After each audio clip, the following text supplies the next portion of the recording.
quando scendiamo dal Fadalto e arriviamo alle porte di Vittorio Veneto ci rendiamo conto che la situazione geomorfologica delle colline è abbastanza caotica. Qui c'è lo scontro di una serie di faglie che permettono di avere, diciamo, una configurazione tettonica molto particolare, e quindi si sono create delle colline veramente belle da visitare a livello escursionistico. Parliamo del Monte Altare, del Monte Baldo, della costa di Serravalle, del Colle di San Paolo, ma ce n'è una che viene un po' trascurata dagli escursionisti, che è molto bella. È la costa di Fregona, ed è proprio questa che andremo oggi a visitare con una escursione che è abbastanza semplice e che prevede anche la visita alle grotte del Caglierò. La costa di Fregona è una piccola collina lunga e affilata che si alza dalla pianura vittoriese. Insieme alla vicina costa di Serravalle rappresenta la parte più orientale delle cosiddette colline a corda, che si estendono ai piedi delle Prealpi, tra Asolo e l'altopiano del Cansiglio.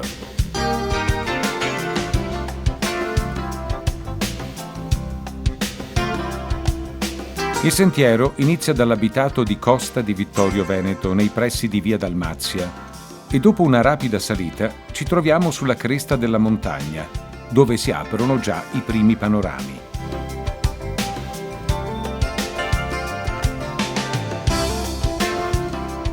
Oltrepassato un boschetto, iniziamo un piacevole cammino a cavallo del lungo e affilato crinale, godendo alle nostre spalle di stupende visuali sulla città di Vittorio Veneto, sul Colle di San Paolo, sul Monte Altare, sul Monte Baldo, mentre verso nord ammiriamo la vicina costa di Serravalle, dominata dal santuario di Santa Augusta. Ai nostri piedi il piccolo borgo di Rindola.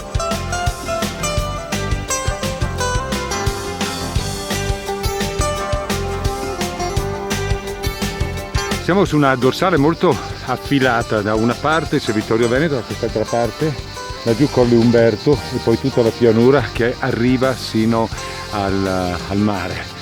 Siamo circondati dal suono delle cicale, una giornata caldissima, come vedete si fa molta fatica anche se i pendii sono brevi, ma dà un'atmosfera di mare straordinaria, e questa vicinanza alle spalle del mare l'aumenta ancora di più, veramente molto bella.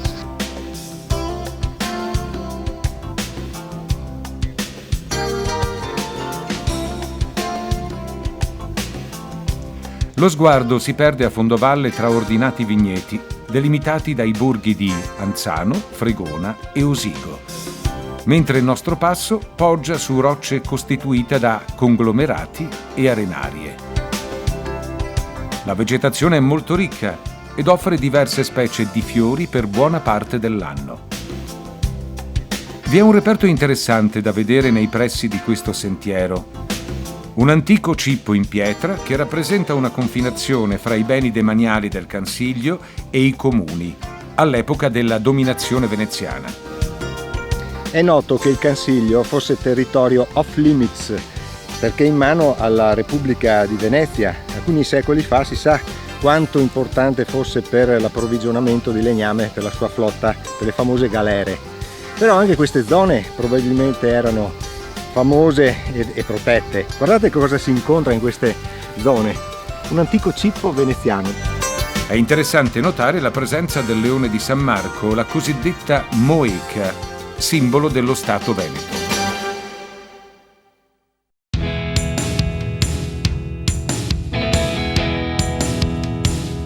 Entriamo in un altro tratto di bosco costituito da carpini e roveri. Qui il sentiero fa una deviazione verso nord, entrando nell'area di San Maman, antico luogo di devozione frequentato dalle nutrici bisognose di latte.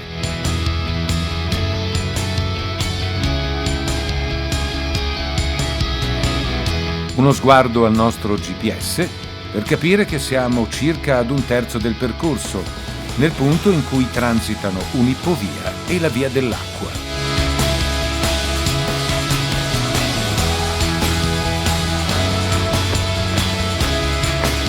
Siamo arrivati nei pressi di un cartello che vi dà delle indicazioni precise, via dell'acqua e poi degli altri tracciati che si possono fare anche a cavallo.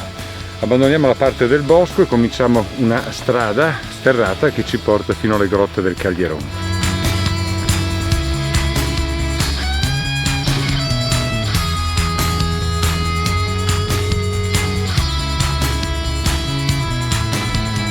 La zona in cui ci troviamo, a livello geomorfologico, rappresenta la morena laterale di Piadera, testimonianza dell'antico ghiacciaio che scendeva dal Fadalto e passava per la stretta di Serravalle. Dopo un passaggio su un antico tratto di sentiero ciottolato, ci concediamo una meritata pausa. La cosa bella di questo itinerario, soprattutto con una giornata davvero molto calda, è che ci sono delle panchine, qualcosa da bere, ci si riposa, poi la via dell'acqua ispira naturalmente. Attraversiamo il borghetto ormai disabitato lungo via Ronzon. Siamo alle porte ormai delle grotte del Calieron. Poco prima di arrivare alle grotte dobbiamo fare questo tratto asfaltato che tutto sommato è anche piacevole.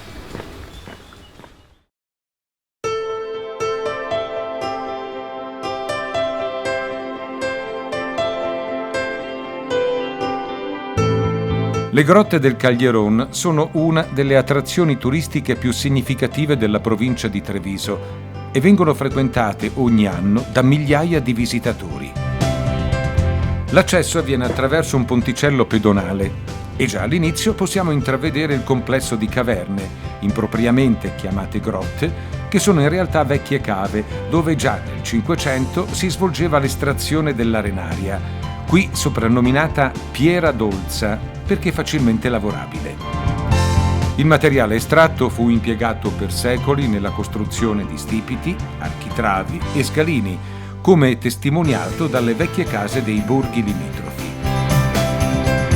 L'estrazione, che cessò a partire dal 1950, veniva svolta da abili scalpellini che, con strumenti molto semplici, asportavano progressivamente la pietra, formando quindi le caratteristiche caverne. Dato che gli strati erano fortemente inclinati, venivano lasciate delle colonne di sostegno perpendicolari per non far cadere la volta. Si è creato così un ambiente particolarmente suggestivo, non riscontrabile altrove. Il percorso è costituito da una lunga passerella in legno che si snoda piacevolmente lungo la forra.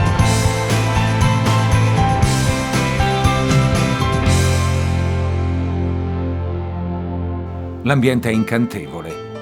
Il torrente, nella sua azione erosiva sulla roccia, ha creato nel corso del tempo delle pozze d'acqua, i Calieron, che a sua volta generano delle bellissime cascatelle alte parecchi metri.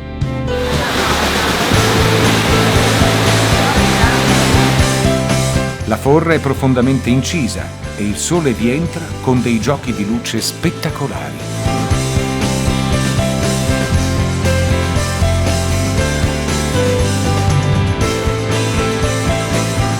La visita alle grotte termina sbucando più a valle nei pressi di un antico mulino, oggi convertito in ristorante.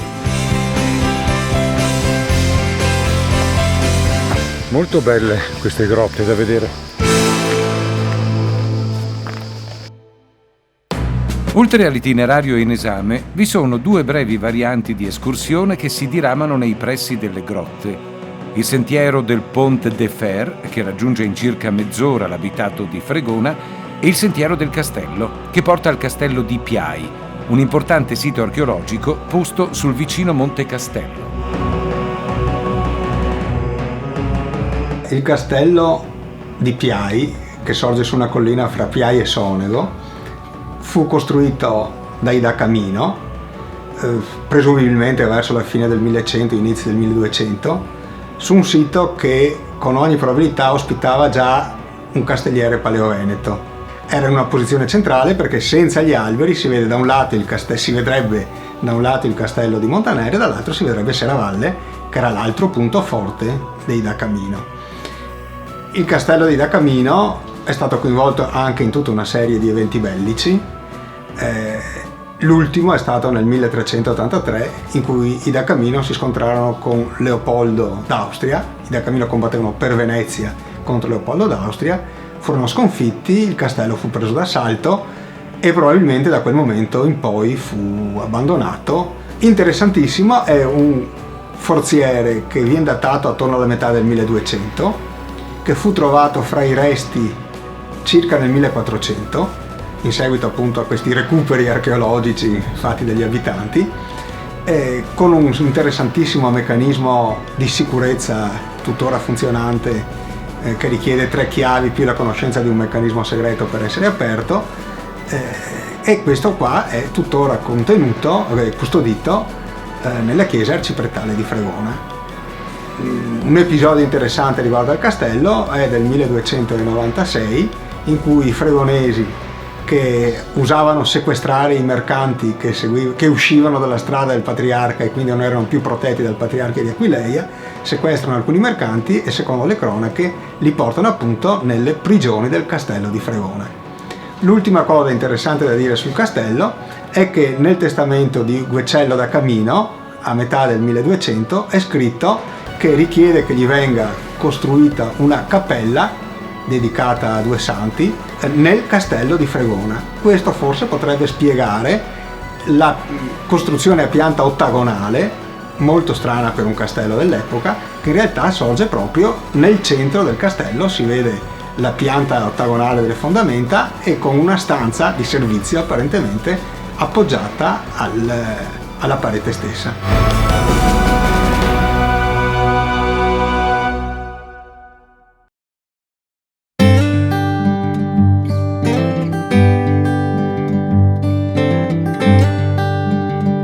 In seguito ci portiamo a Borgo Breda, dove in passato abitavano i famosi scalpellini. Dalle grotte del Caglieron si estraeva la pietra che serviva per creare gli architravi e i davanzali di queste antiche ville di Serravalle e non solo. Qui vediamo proprio un esempio della pietra delle grotte del Caglieron, ed è in un borgo, il Borgo Breda, che trae origine appunto il nome dalle famiglie Breda, che erano degli scalpellini insieme ai Daitos, antichi scalpellini appunto che hanno lavorato per secoli alle grotte del Caglieron. Ci mettiamo su un tratto di strada asfaltata, portandoci dopo circa 1 chilometro a Borgo Colors, dove c'è una curiosità. Se fossi in loro non dormirei sonni tranquilli nella loro stanza da letto. Scopriamo il perché. La conformazione argillosa di queste colline ha creato nel tempo numerose frane, come quella spettacolare di Colors, che ha spezzato in 2 questa abitazione.